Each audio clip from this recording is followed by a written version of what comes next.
આપણે આગળના લેક્ચરમાં ચાક ગતિ અંગે ભણી ગયા છીએ કે ચાક ગતિ કયા પ્રકાર, એક ખ્યાલ જ મેળવ્યો હતો. આપણે અલગ અલગ ઉદાહરણો લીધા હતા. હવે ચાક ગતિ થાય વખતે શું થાય છે વાસ્તવમાં, એના લક્ષણો શું હોય છે, તો આજે આપણે સમજીએ ચાક ગતિના લક્ષણો. હવે ચાક ગતિના લક્ષણો સમજીએ પહેલા મારી ઈચ્છા હતી કે આપણે ચાક ગતિની વ્યાખ્યા લખી નાખીએ. તો ચાક ગતિની વ્યાખ્યા આપણે ઓલરેડી સમજી ચૂક્યા છીએ કે જો દ્રઢ પદાર્થ ગતિ કરતો હોય ને ગતિ દરમિયાન એના બધા જ કણો વર્તુળ ગતિ કરતા હોય અને આ વર્તુળના કેન્દ્રો કોઈ એક નિશ્ચિત સુરેખા પર સ્થિર હોય. આપણે આગળ વાત કરી છે કે એક નિશ્ચિત સુરેખા ને સુરેખા પર સ્થિર હોય, રેખા પર સ્થિર હોય, તો દ્રઢ પદાર્થની આવી ગતિને ચાક ગતિ કહે છે. આપણે એની વાત પણ સમજી લઈએ કે ધારો કે કોઈ એક પદાર્થ લઈ લે. ધારો કે હું વિચાર લઉં કે મારી પાસે આ પ્રકારે એક પદાર્થ છે, આ પ્રમાણે ડ્રો કરી દો. આ પ્રકારે મારી પાસે કોઈ એક પદાર્થ છે, આ પદાર્થ છે માની લો. અનિયમિત આકારનો દોરી શકે. દ્રઢ પદાર્થ એટલે અનિયમિત આકારનો પદાર્થ.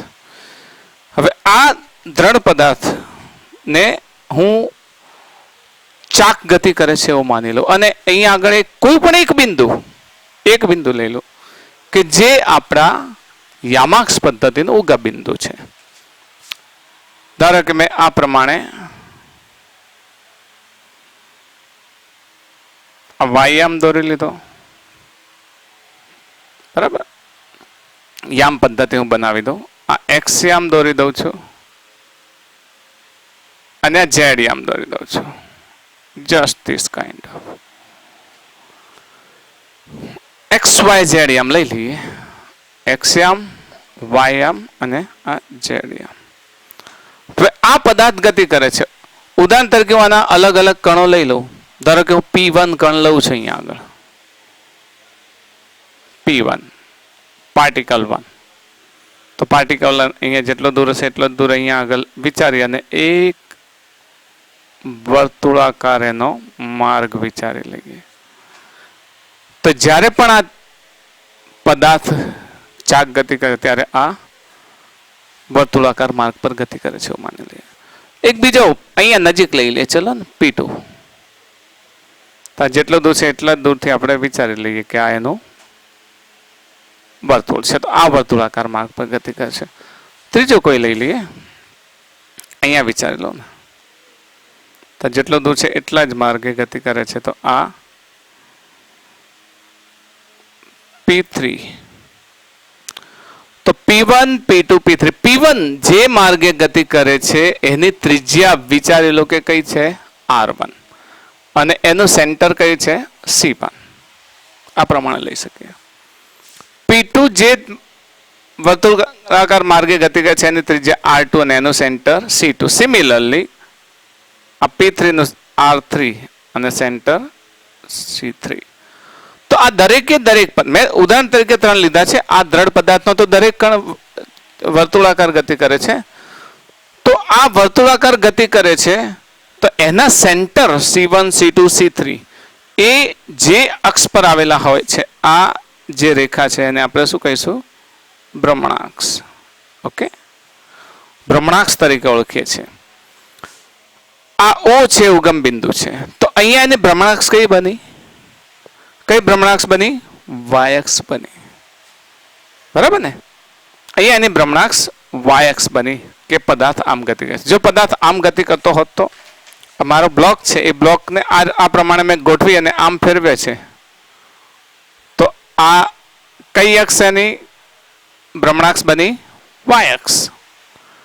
જો હું આમ ગતિ કરાવું તો કઈ અક્ષ એની ભ્રમણાક્ષ બની, એક્સ અક્ષ. અને જો હું આમ ગતિ કરાવું તો કઈ અક્ષ, ઝેડ અક્ષ. ઓકે, તો આ પ્રમાણે જો ગતિ કરતો હશે તો એક્સ અક્ષ એની ભ્રમણાક્ષ બનને. આ પ્રમાણે ગતિ કરતો હશે તો વાય અક્ષ એની ભ્રમણાક્ષ બનશે ને આ પ્રમાણે ગતિ કરતો હશે તો ઝેડ અક્ષ. તો આ પ્રમાણે ગતિ કરતો હશે તો એક્સ અક્ષના બધા જ બિંદુઓ સ્થિર હશે ને, કારણ કે એની ભ્રમણાક્ષ છે. It is its axis of rotation and all point on the axis of rotation are at rest. They are not moving. એ ફરતા નથી. તો આ બધા કેવા છે? સ્થિર છે. અને અહીંયા એક્સ અક્ષ પરના સ્થિર હશે ને અહીંયા ઝેડ અક્ષ પરના. તમે વિચારી શકો કે આ ત્રણેય કન્ડિશનમાં એક એવું બિંદુ હતું જે હંમેશા સ્થિર હતું. કયું? દેટ ઇઝ ઓરિજિન્સ, ઉગમ બિંદુ. બરાબર. આ વખતે પણ આ સ્થિર હતું, આ વખતે પણ આ સ્થિર હતું અને આ વખતે પણ આ સ્થિર હતું. હું એક અલગ ટ્રેક પર લઈ જવા માંગુ છું દરેકે દરેક. તો અહીંયા સ્થિર રહેતું બિંદુ કયું છે? ઓ. ઓ બિંદુ સ્થિર રહેતું બિંદુ છે. ઠીક છે. તો ચાક ગતિની આ જે નોંધ છે, આ નોંધમાં તમે સમજાવી શકો કે ત્રણ કણ P1, P2, P3 એના ત્રણ કણ છે જે વર્તુળાકાર માર્ગ પર ગતિ કરે છે. તેની ત્રિજ્યાઓ R1, R2 અને R3 છે, જેના કેન્દ્ર C1, C2 અને C3 છે, જે એક ભ્રમણાક્ષ પર આવેલા છે. એ ભ્રમણાક્ષ y અક્ષ છે. એના લક્ષણોમાં લખી શકો ને એ ભ્રમણાક્ષ કેવી છે? સ્થિર છે. જે અક્ષને અનુલક્ષીને ચાક ગતિ કરશે એ અક્ષ એની ભ્રમણાક્ષ થશે અને એ કેવી હશે? સ્થિર હશે. ઓકે. અને જરાક નોંધી લઈએ પછી આપણે થોડુંક આગળ વધીએ. જો મિત્રો, બહુ શોર્ટમાં તમારે નોંધી દેવાનું. આપણે જે આકૃતિ દોરી ને એ પ્રમાણે અહીં દ્રઢ પદાર્થના ત્રણ કણો વિચારે છે, P1, P2, P3. આ ત્રણેય કણો વર્તુળાકાર માર્ગે ગતિ કરે છે. તેની ત્રિજ્યાઓ R1, R2, R3 છે. ત્રણ વાક્યો અલગ અલગ લખવા તો લખી શકો તમે કે P1 કણ જે વર્તુળાકાર માર્ગે ગતિ કરે છે તેની ત્રિજ્યા R1 છે, તેનું કેન્દ્ર C1 છે, પહેલું વાક્ય. પછી જે P2 કણ જે વર્તુળાકાર માર્ગે ગતિ કરે છે તેની ત્રિજ્યા R2 છે, કેન્દ્ર C2 છે ને એ પ્રમાણે ત્રણ વાક્યો લખો કે ત્રણ એક સાથે પણ લખી શકો. આ વર્તુળના કેન્દ્રો ક્યાં હોય છે? સ્થિર ભ્રમણાક્ષ. મેં વાત કરી ને y અક્ષની સાપેક્ષ, x અક્ષની સાપેક્ષ કે z અક્ષની સાપેક્ષ. મતલબ કે x, y, z અક્ષની સાપેક્ષ ગતિ કરે તો પણ યાદ રાખો અહીં x, y કે z અક્ષની સાપેક્ષે જો પદાર્થ ગતિ કરે તો O બિંદુ હંમેશા કેવું હોય? સ્થિર હોય. આ તો આની વાત કરી. એક બીજી ગતિ મને યાદ આવે છે, અહીંયા જરા ધ્યાન આપશો.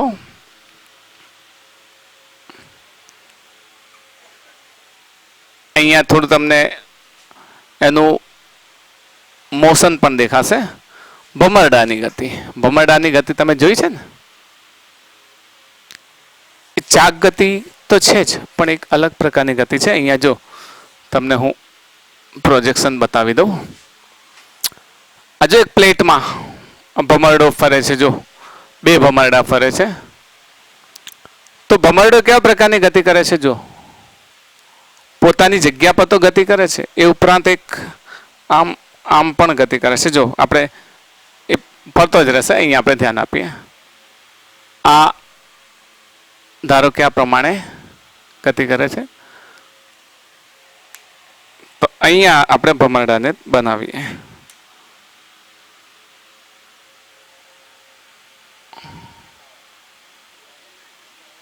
આ પ્રમાણે વિચારી લઈએ. તો અહીંયાથી આ પ્રમાણે છે ભમરડો, આ પ્રમાણે છે. વિચાર લઈએ કે આ પ્રમાણે ભમરડો છે. આપણે દોરીથી ભમાવતા હતા ને, દેશી ભમરડો. હવે જ્યારે ગતિ કરે છે ત્યારે એની જે પોઈન્ટ છે ને, પોઈન્ટ ઓફ કોન્ટેક્ટ વિથ અર્થ એ એવો ને એવો છે, પણ એ પોતે પોતાની જગ્યાએ ગતિ કરે છે અને પછી આમ પણ ગતિ કરે છે, પોતે આમ પણ ગતિ કરે છે. એટલે આ પ્રમાણે આમ ગતિ કરે છે, પછી આ પ્રમાણે પોતાની જગ્યાએ પણ આ પ્રમાણે ગતિ કરે છે. આ પ્રમાણે તો એ આ રીતે તો ગતિ કરે છે, સાથે સાથે આમ પણ ગતિ કરે છે. જો ગતિ કરે છે ને, તો એની આ પ્રકારની જે ગતિ છે ને, એને આપણે ગુજરાતીમાં કહીશું ધૂર્ણન, ઇંગ્લિશમાં કહીશું પ્રિસિઝન. તો આ પ્રકારની ગતિ છે એને ધૂર્ણન ગતિ કહેવાય અને પ્રિસિઝન ગતિ કહેવાય છે. પ્રિસિઝન ગતિમાં નીચેથી પણ ફરી શકે એવું નહીં, ઉપરથી સ્થિર હોય નીચેથી પણ ફરી શકે એવું પણ હોઈ શકે, નીચેથી સ્થિર હોય ઉપરથી પણ ફરી શકે. ઓફકોર્સ એ પોતે રોટેશનલ ગતિ કરે છે, એનો આ કણ એવા પ્રકારની ગતિ કરે છે કે ગોળ ગોળ ફરે છે, પણ એ સિવાય એ પોતે આ પ્રકારે એક અલગ ગતિ પણ કરે છે જેને આપણે ધૂર્ણન કહીએ છીએ, પ્રિસિઝન. તો આવા પ્રકારની ગતિ દરમિયાન એનું એક પોઈન્ટ સ્થિર રહે છે, 1 પોઈન્ટ. એ કયું? આર્ય પોઈન્ટ. અહીંયા પણ ઓ પોઈન્ટ, અહીંયા પણ હું ઓ નામ આપી દઉં. મારે એક અલગ ટ્રેક પર જવું છે એટલે હું આ અલગ અલગ ઉદાહરણો લઉં છું. તો આપણે ભમરડાની ગતિ પણ થોડીક નોંધી લઈએ કે ભમરડો ચાક ગતિ ઉપરાંત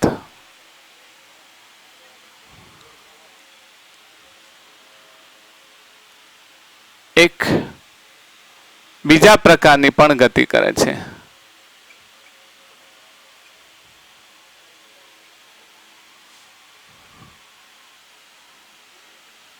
ભમરડાની આવા પ્રકારની ગતિને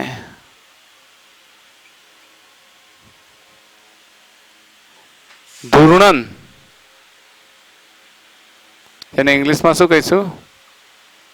પ્રિસિઝન. જરા સ્પેલિંગ આપણે જોઈ લઈએ. Precision, PRECESSION, PRECESSION. Okay, precision, precision કહે છે. યાદ રાખશો, આ ભમરડાની વાત કરી.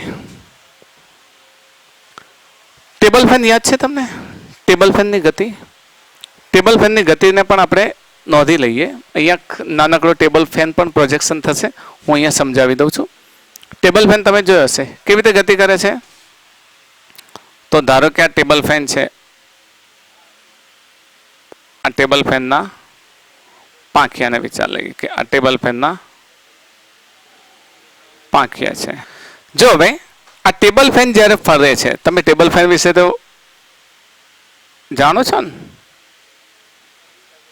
ટેબલ ફેનની ગતિ, ટેબલ ફેનની ગતિ. અહીંયા આપણે ટેબલ ફેન લઈએ, એનો એક નાનકડું તમને એનિમેશન પણ દેખાશે. તો ટેબલ ફેન વાસ્તવમાં શું થાય છે કે એ ગતિ કરે છે, એના પાંખિયા આ પ્રમાણે ધારો કે ગતિ કરે, આ પ્રમાણે આમ ગતિ કરે છે, અને ટેબલ ફેન પોતે પણ આમ ગતિ કરે છે. તો પાંખિયા જે ભ્રમણાક્ષના આધારે ગતિ કરે છે, ભ્રમણાક્ષ કઈ આ રહ્યા, અને એનો નીચેનો બેઝ જેના આધારે ગતિ કરે છે, ભ્રમણાક્ષ કઈ આ રહ્યા. વિચારો, બે પ્રકારની ગતિ થાય. આપણે ગોળ ભમે છે એવું જ માનીએ કે આખો પંખો આમ ગોળ ભમે છે અને આ પણ ગોળ ફરે છે એવું માનીએ. તો નીચેની ચાક ગતિ દરમિયાન અક્ષ આ છે અને ઉપરની ચાક ગતિ દરમિયાન અક્ષ આ છે.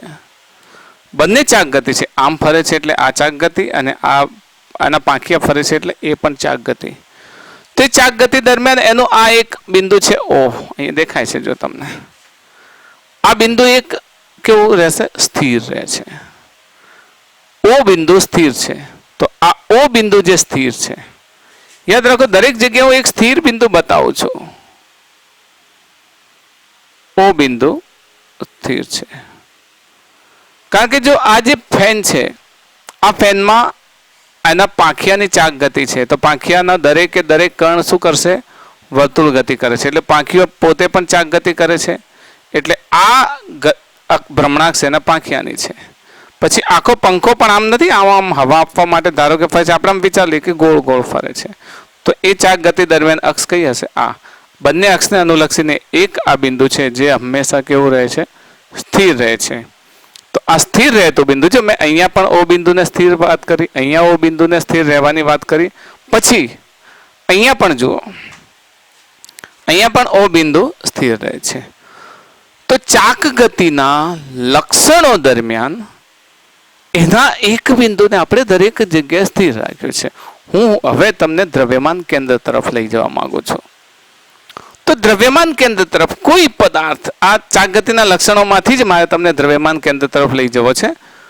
તો પદાર્થનો સમગ્ર દળ જ્યાં સ્થિર છે એવું આભાસી માની શકાય. એને દ્રવ્યમાન કેન્દ્ર કહે છે. કારણ કે દ્રવ્યમાન કેન્દ્રની ગતિ દરમિયાન તમે સમજી શકશો કે વાસ્તવમાં સિસ્ટમ જે ગતિ કરે છે એ ગતિનું કેન્દ્ર બિંદુ ક્યાં છે, કોને અનુલક્ષીને એના વેગ પ્રવેગને વ્યાખ્યાયિત કરવો છે, પછી એની ગતિ સમજવી છે, જુદા જુદા ટર્મ છે જે નીટ પ્રમાણે તમને પૂછાતા જે પ્રશ્નો છે એ પ્રશ્નોનું સોલ્યુશન પણ તમે આમાંથી મેળવી શકો છો. કહેવાનો અર્થ એવો થયો કે આ જે ચાક ગતિ છે, ચાક ગતિ દરમિયાન આમાં આપણે નોંધ કરતા નથી, તમને જે પીડીએફ મોકલું છે એમાં નોંધ મળી જશે. તો આપણે જે ચાક ગતિ છે એ ચાક ગતિ દરમિયાન એના દરેકે દરેક કણ વર્તુળ ગતિ કરે છે. એક સ્થિર ભ્રમણાક્ષ પર જેના કેન્દ્રો છે અને કેન્દ્રોને અનુલક્ષીને અલગ અલગ અક્ષને અનુલક્ષીને ચાક ગતિ કરે. તો અહીંયા ઓ બિંદુ સ્થિર રહે છે, અહીંયા ધ્રુવણન કરે એટલે ઓ બિંદુ, અહીંયા આ પ્રમાણે ઓ બિંદુ સ્થિર રહે છે. તો સમગ્ર દળ કોઈ એક બિંદુને અનુલક્ષીને કેન્દ્રિત થયેલું છે. તો કહેવાનો અર્થ હજુ ઘણા બધા મને ઉદાહરણ યાદ આવે છે. દાખલા તરીકે એક બીજું ઉદાહરણ મને યાદ આવે એટલે હું તમને આપી દઉં કે ધારો કે એક પદાર્થને આપણે ફેંકવા છે, તમે આવશે તમારે સમતલમાં ગતિ આવશે ને, ચોથું ચેપ્ટર ભણવાનું, ચોથું ચેપ્ટર ભણવાનું આવશે સમતલમાં ગતિ. એમાં એક છેલ્લો પોઈન્ટ આવે છે પ્રક્ષિપ્ત ગતિ. પ્રક્ષિપ્ત ગતિ હાલ મારે સમજાવવાની એ માટે જરૂર પડે છે કે હજુ તમે એ ગતિ ભણ્યા નથી.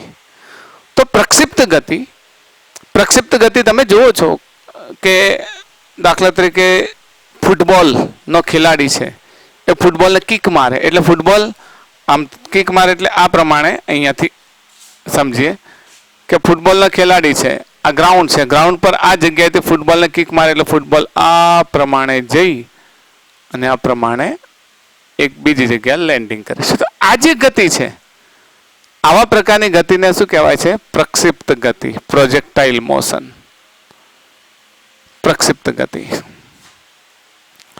તો આવા જ એક દ્રઢ પદાર્થને તમે પ્રક્ષિપ્ત ગતિ કરાવો છો.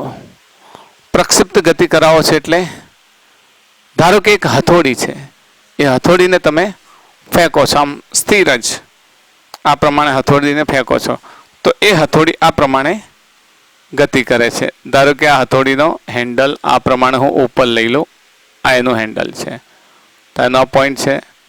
પછી થોડા સમય પછી આ હથોડી આ જગ્યાએ હશે, તો એનું પોઈન્ટ છે, આ એનું હેન્ડલ છે. થોડા સમય પછી હથોડી આ જગ્યાએ હશે, તો એનું હેન્ડલ છે, આ એનું પોઈન્ટ છે. પછી આ ટોપ મોસ્ટ પોઈન્ટ પર આ હથોડી હશે, આ એનો પોઈન્ટ છે. તો અલગ અલગ જગ્યા આ હથોડીનું વિચારી લઈએ. તો આ દરેક વખતે એનો એક પોઈન્ટ છે એ ખાસ વિચારીએ આપણે. આનું હેન્ડલ છે અને એટલી લાસ્ટ લેન્ડિંગ કરે છે. પણ આ જ હથોડીને આમ ભમતી ફેંકી હોય તો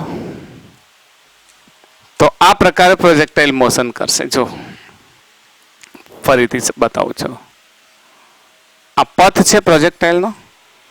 હવે વિચારી લઈએ કે અહીંયાથી તમે આમ ફેંકો છો, હથોડી પોતે ફરે છે અને પ્રોજેક્ટાઇલ મોશન પણ કરે છે. તો અહીંયાથી ફેંક્યું એ દરમિયાન એના થોડા સમય પછી અહીંયાથી ફેંકો છો ત્યારે આ પ્રમાણે એની ગતિ છે, આ એનું હેન્ડલ છે. થોડી વાર પછી એ આ પ્રકારે થઈ જાય છે, આ એનું હેન્ડલ છે. થોડી વાર પછી આ પ્રકારે થઈ જાય છે, એનું હેન્ડલ છે. થોડી વાર પછી આ પ્રકારે થઈ જાય છે.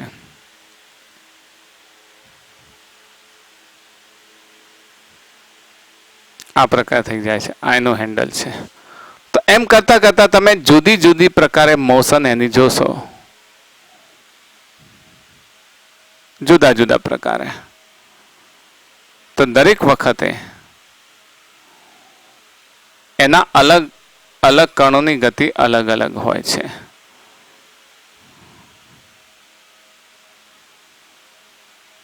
અલગ અલગ છે એમ વિચારી લો. તો આ પ્રમાણે પણ એનો એક કણ છે એ હંમેશા એક જ પ્રકારે ગતિ કરે છે. જો એ કયા આ માર્ગ પર.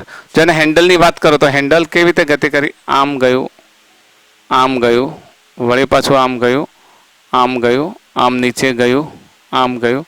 તો જો હેન્ડલની ગતિ તમને કેવી દેખાય છે, એ અલગ અલગ પ્રકારે, પણ એના આ સેન્ટરની ગતિ જુઓ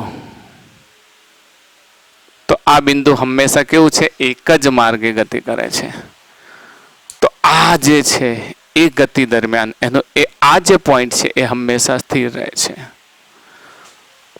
એટલે ગતિ કરે છે પણ એ રોટેશન નથી કરે, રોટેશન બીજા બધા ગતિ કરે છે, પણ આ પોઈન્ટ છે એ એના મૂળ માર્ગે જ ગતિ કરે છે. જેમાં અહીંયા મૂળ માર્ગે ગતિ કરી એ પ્રમાણે આ ગતિ દરમિયાન મૂળ માર્ગે ઓરિજિનલ પથ પર ગતિ કરે છે. તો આપણે આ કન્સેપ્ટ પર જવા માંગીએ છીએ, કયા, દ્રવ્યમાન કેન્દ્રના. કયા કોન્સેપ્ટ પર જવા માંગીએ છીએ, દ્રવ્યમાન કેન્દ્રના કન્સેપ્ટ પર. તો આપણે હવે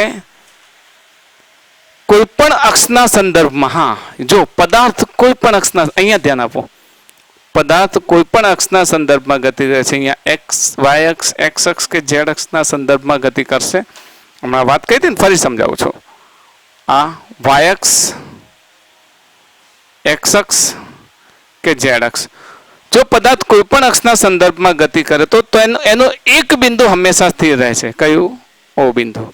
અહીંયા પણ આ બિંદુ, અહીંયા પણ આ બિંદુ. જો આ અક્ષના સંદર્ભમાં, આ અક્ષના સંદર્ભમાં અહીંયા કોઈ પણ પ્રકારે ગતિ કરે, એનો એક બિંદુ ઓરિજિનલ માર્ગે ગતિ કરે છે. તો પદાર્થ કોઈ પણ અક્ષના સંદર્ભમાં ગતિ કરે તો તેનું એક બિંદુ એ હંમેશા સ્થિર રહે છે. અને આ એક બિંદુ સ્થિર રહે છે એને આપણે શું કહીશું, દ્રવ્યમાન કેન્દ્ર. દ્રવ્યમાન કેન્દ્ર. તો ચાક ગતિના લક્ષણોના અંદરથી જ મને આ દ્રવ્યમાન કેન્દ્ર સમજાવવાનો આઈડિયા આવ્યો. સેન્ટર ઓફ માસ, જેને શું કહીશું, centre of mass. Centre of mass, okay, જેને શોર્ટમાં આપણે શું લખીશું, સીએમ. સેન્ટર ઓફ માસને શું લખીશું, સીએમ. તો સેન્ટર ઓફ માસના સંદર્ભમાં પણ હજુ ઘણી બધી ચર્ચા કરવાની છે. ચાલો છો, દ્રઢ પદાર્થ વિશે આપણે સમજી ગયા છીએ કે કણોના તંત્રનો એવો કિસ્સો કે જેમાં કણો વચ્ચેના સાપેક્ષ સ્થાન કેવા હોય, અપવર્ત જળવાઈ રહેતા હોય. બરાબર. કણોના તંત્રનો એવો કિસ્સો, કણોના તંત્રનો એવો કિસ્સો જેમાં કણો વચ્ચેના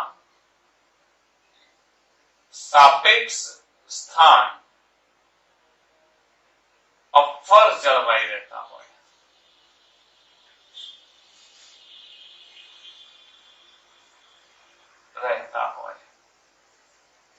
તો આવા પદાર્થને શું કહેવાય, દ્રઢ પદાર્થ કહે છે.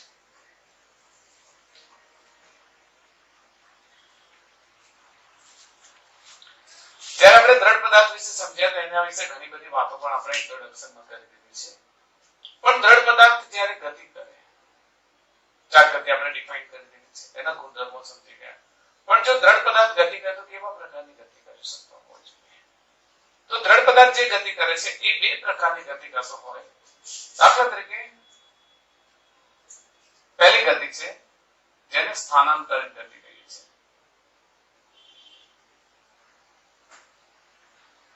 ટ્રાન્સવર્સલ મોશન, જેને આપણે સુરેખ પથ પર ગતિ કહેતા હતા, એક પરિમાણમાં ગતિ કહેતા હતા. બસ એ જ પ્રમાણે અહીંયા પણ જે ગતિ થાય છે એને આપણે કહીશું ટ્રાન્સવર્સલ મોશન, સ્થાનાંતરિત ગતિ. જો કોઈ દ્રઢ પદાર્થ આપણે વિચારી લઈએ કે આ પ્રમાણે છે, દ્રઢ પદાર્થ છે.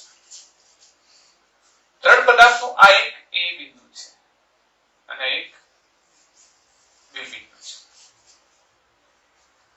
હવે આ પદાર્થ અહીંયા છે, એ ગતિ કરીને થોડા સમય પછી અહીંયા આવે, ત્યારબાદ થોડા સમય પછી અહીંયા આવે પદાર્થ. તો આ સમય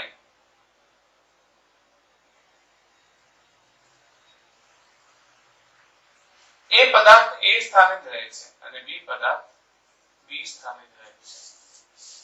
અહીંયા પણ એ પદાર્થ એ સ્થાને જ રહે છે અને બી પદાર્થ બી સ્થાને જ રહે છે.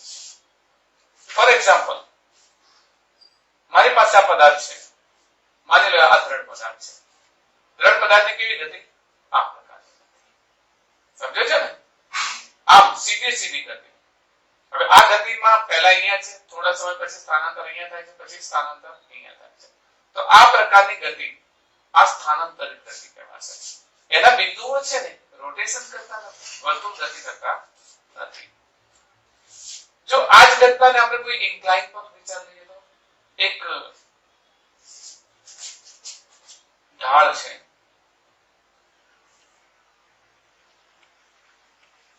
ઢાળ પર આપણે બ્લોકના સંદર્ભમાં વિચારો.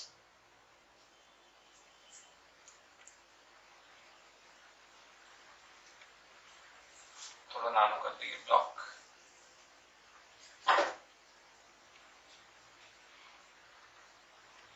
તો બ્લોક એ બિંદુ અહીંયા છે, બી બિંદુ અહીંયા છે. થોડા સમય પછી ગતિ કરી અને આ બ્લોક આટલે પહોંચે.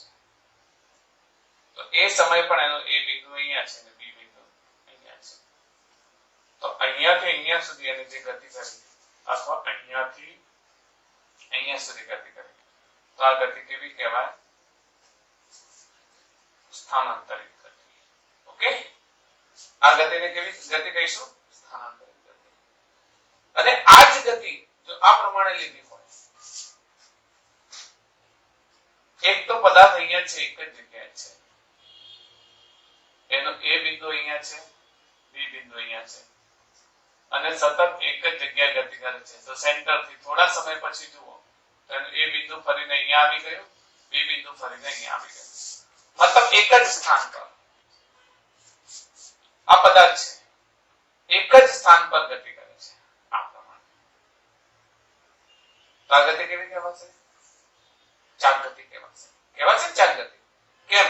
તો કે આ બિંદુઓ છે એ આમ ફરે છે. ધારો કે તો અહીંયા હતું એ બિંદુ થોડા સમય પછી જોઈએ તો ક્યાં આવી ગયું? અહીંયા આવી. પદાર્થ સ્થાનાંતર નથી કરતો, એના માત્ર ને માત્ર જે સેન્ટર સિવાયના બિંદુઓ છે એ બિંદુઓ સ્થાનાંતર કરે છે. આ દ્રઢ પદાર્થ છે, એના આ બિંદુએ જેટલું સ્થાનાંતર કરે છે એટલું આને જ કર્યું છે. આપણે ગઈકાલે સમજી ગયા છીએ. તો આવા પ્રકારની ગતિ કેવી કહેવાય? ચાપ ગતિ કહેવાય. દ્રઢ પદાર્થની બીજી ગતિ. આ પહેલી ગતિ કઈ છે? સ્થાનાંતરિત ગતિ. એમાં આખો જ પદાર્થ આમથી આમ જાય છે. આ ગતિ કેવી છે? સ્થાનાંતરિત ગતિ. અને આ ગતિ કઈ છે? ચાપ ગતિ. તો દ્રઢ પદાર્થની આવા પ્રકારની ગતિને શું કહીશું? ચાપ ગતિ. ચાપ ગતિ. ચાપ ગતિની ઓલરેડી આપણે ઘણી બધી ચર્ચા કરી ચૂક્યા છે રોટેશનલ મોશન વિશે. પણ એક એવી પણ ગતિ આવે છે કે જેની અંદર આવી મિશ્રિત ગતિ. દાખલા તરીકે ઢાળ છે,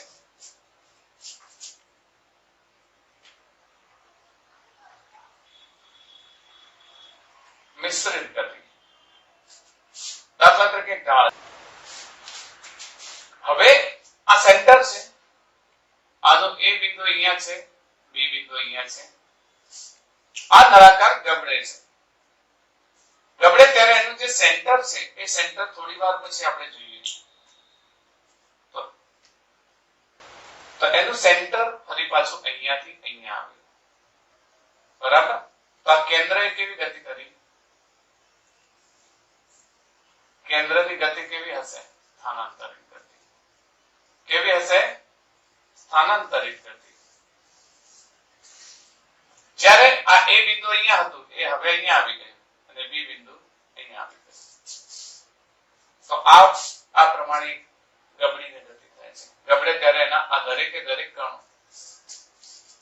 વર્તુળ ગતિ કરતા હોય અને એનું કેન્દ્ર કેવું ગતિ કરતું હોય? રેખીય ગતિ કરતું હોય. તો આવી બે પ્રકારની ગતિ છે. દાખલા તરીકે આ ઢાળ પરથી આવે છે ત્યારે આમ ફરતા ફરતા આવેલી છે. તો આ બિંદુ કે આ પોતાની ધરી પર કેવી ગતિ કરે છે? ચાલ ગતિ. અને એનું સેન્ટર કેવી ગતિ કરશે? સ્થાનાંતરિત ગતિ. તો આવી ગતિને કેવી ગતિ કહીશું? મિશ્ર ગતિ કહીશું. દાખલા તરીકે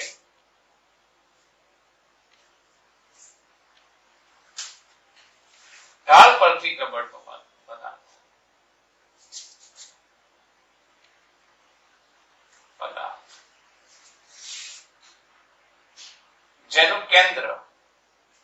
કેવી ગતિ કરે છે? સ્થાનાંતરિત ગતિ કરે છે.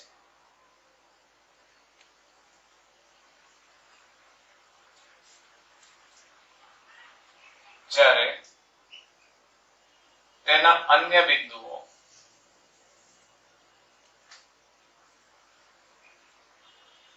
વર્તુળ ગતિ કરે છે.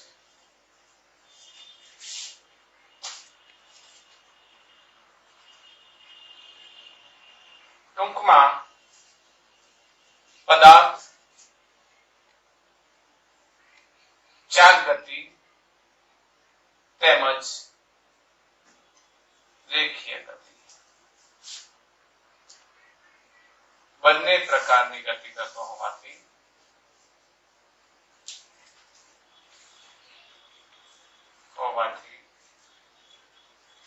આવી ગતિ કેવી ગતિ કહેવાય? મિશ્રિત ગતિ કહે છે.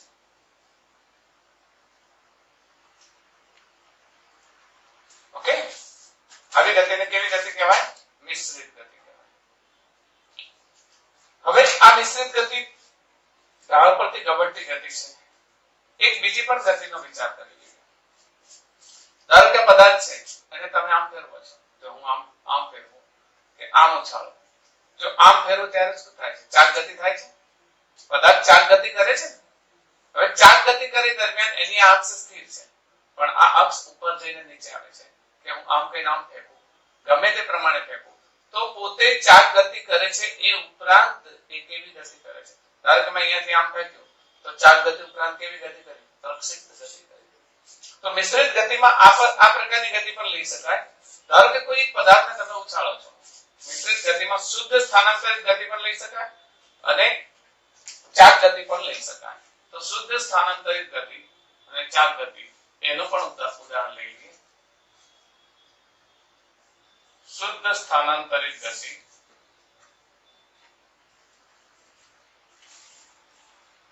તો શુદ્ધ સ્થાનાંતરિત ગતિમાં વિચારી લો કે આપણે એક પદાર્થને અહીંયાથી અહીંયા મોકલ્યો છે.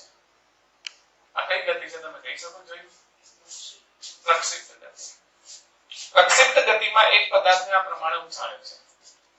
આ પદાર્થને આ પ્રમાણે આપણે રાખેલો હતો. ધારો કે કોઈ એક હથોડી લઈ લઈએ, એક હથોડી વિચાર લઈએ તો આ હથોડીને તમે આમ રાખી છે. ધારો કે હથોડી આમ ગતિ કરે છે તો આ ગતિ દરમિયાન તમે વિચારી શકો કે એની અક્ષ સ્થિર છે. સ્થિર અક્ષ છે. આ કેવી અક્ષ છે? સ્થિર અક્ષ છે. અને આ આખી જ ગતિ એનું એક એવું બિંદુ છે કે જે હંમેશા સ્થિર રહે અને એ ગતિ આખી કઈ ગતિ કહેવાય? પ્રોજેક્ટાઇલ મોશન. હવે આ જ હથોડીને આપણે હમણાં કહ્યું એ પ્રમાણે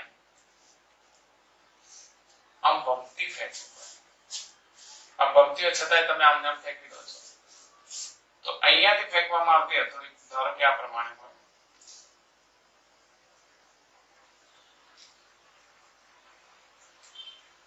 પછી એ હથોડી અહીંયા જતા ધારો કે તો અહીંયા તમે જુઓ એનું સેન્ટર ઓફ માસ મતલબ એનું જે મુખ્ય એક એવું બિંદુ હશે કે જે બિંદુ સતત પ્રોજેક્ટાઇલ મોશન કરતો હશે. પણ બીજા કોઈ બિંદુને વિચારી લો કે આ છેડા પરનું એક બિંદુ લો, આ બિંદુ અહીંયા આવ્યું, પછી બિંદુ અહીંયા આવ્યું, પછી વળી પાછું બિંદુ અહીંયા આવ્યું, અહીંયાથી અહીંયા આવ્યું, અહીંયા આવ્યું, અહીંયા આવ્યું, વળી પાછું આમ ભમીને આમ આવ્યું, બરાબર, અહીંયાથી વળી પાછું આમ આવ્યું, આમ આવ્યું, આમ આવ્યું. તો આ ગતિ છે. એ ગતિ અને આ એની જે એક નિશ્ચિત બિંદુની ગતિ, આ બંને ગતિમાં ફરક છે. આ બંને ગતિમાં શું છે? ફરક છે. તો એનો જે મેન એક પોઈન્ટ હશે એ ગતિ કરતું હશે. હવે દ્રઢ પદાર્થ કઈ કઈ અક્ષોને અનુલક્ષીને ગતિ કરી શકે? માની લો કે આ દ્રઢ પદાર્થ છે. અહીં આપણે દ્રઢ પદાર્થ બનાવીશું.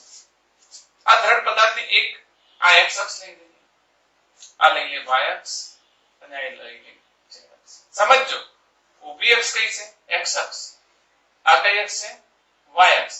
અને તમારી તરફ આવે છે z અક્ષ. હું આમ ગતિ કરાવું પદાર્થ,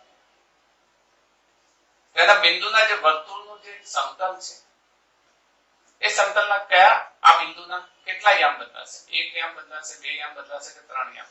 ફરીથી x યામ, y યામ અને z યામ. હવે આ પ્રમાણે ગતિ કરે છે. બોલો આ બિંદુના કેટલા યામ બદલાશે?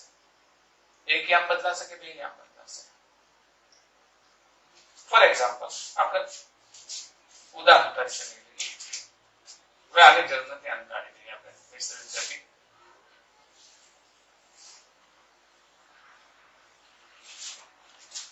ધારો કે દ્રઢ પદાર્થ છે, આ પ્રમાણે અનિયમિત આધારે એક દ્રઢ પદાર્થ બનાવી દે. ધારો કે આ દ્રઢ પદાર્થ છે. દ્રઢ પદાર્થના 3 અક્ષોનો વિચાર કરી લે. ચલો મેં એમ વિચારી લીધું કે આ x અક્ષ છે, આ y અક્ષ છે, આ તમારી તરફ આવે છે કઈ છે? z, જેને આપણે આ રીતે દર્શાવવું પડે છે. જો પદાર્થ આ પ્રમાણે ગતિ કરે, y અક્ષને સેન્ટરમાં રાખીને ગતિ કરે, આનો p1 બિંદુ, એને કેટલા યામ બદલાશે? 2 યામ બદલાશે, 3 યામ બદલાશે કે 1 જ યામ બદલાશે? સમજીએ, y અક્ષ થી એનું ડિસ્ટન્સ ચેન્જ ક્યારેય નહીં થાય. થશે x અહીંયા આવ્યો, x અહીંયા આવ્યો, આ તરફ z બદલાય, અંદર તરફ z બદલાય, પણ y અક્ષ એનું ડિસ્ટન્સ એટલું ને એટલું જ રહેવાનું. તો જો એની અક્ષ z હોય તો એનું સમતલ કયું હોય?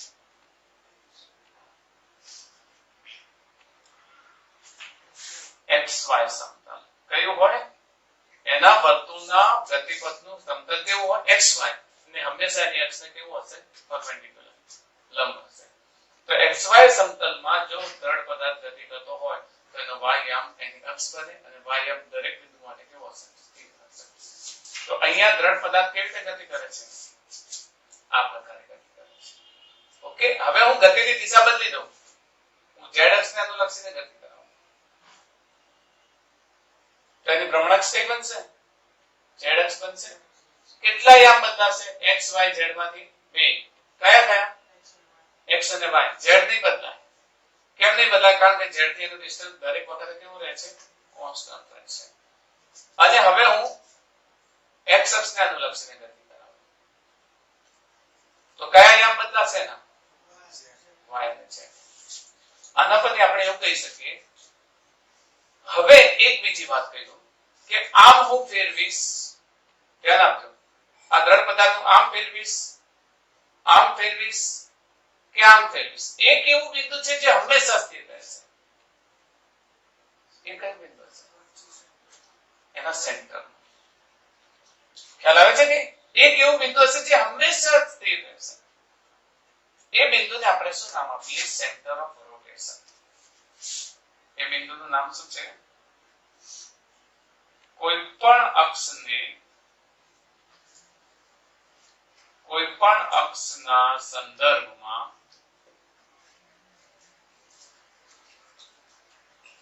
ગતિ થતી હોય તો